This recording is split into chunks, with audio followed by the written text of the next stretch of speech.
Assalamualaikum.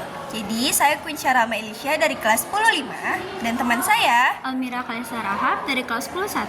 Nah, di sini saya akan menjelaskan kepada teman saya tentang apa sih gejala sosial itu. Nah, jadi kamu mendengarkan dan juga boleh bertanya, Kak. Oke.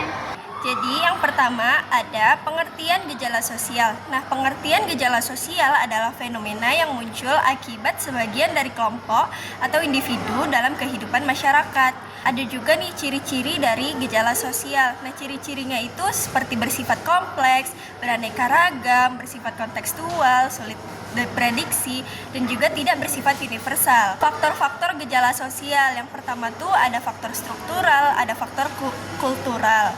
Jadi yang pertama ada faktor struktural. Nah, faktor struktural ini berkaitan dengan struktur sosial seperti masyarakat, seperti kondisi ekonominya, politik, pendidikan, dan sistem sosial yang ada di dalam masyarakat tersebut.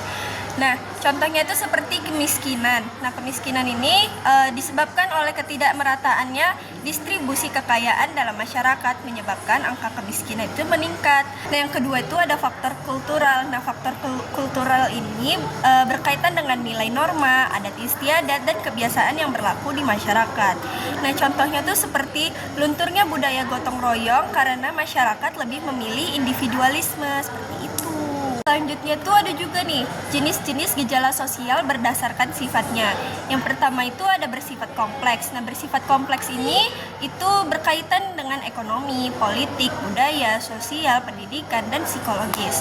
Faktor ini penyebabnya seperti kemiskinan, pengangguran, perbedaan nilai norma, dan tradisi.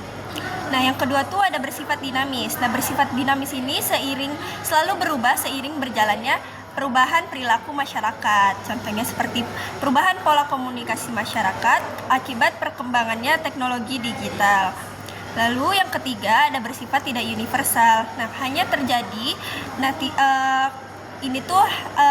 hanya terjadi dalam masyarakat tertentu, bergantung pada background sosialnya, budaya, dan tradisi masyarakatnya. Lalu yang ketiga itu bersifat sulit diprediksi. Nah, seperti fenomena COVID-19 itu kan sulit diprediksi gitu kan. Jadi sifatnya tuh kompleks dan dinamis sehingga sulit dipahami secara menyeluruh dalam waktu yang singkat. Lalu yang kelima itu adalah gejala sosial beraneka ragam.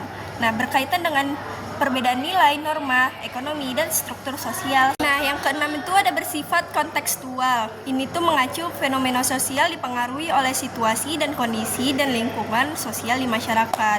Seperti peran gender masyarakat modern lebih fleksibel karena dipengaruhi oleh globalisasi. Seperti itu. Apakah kamu sudah mengerti? Cukup mengerti. Kayaknya aku nggak akan nanya deh, soalnya udah panjang juga penjelasannya. Oke, terima kasih ya.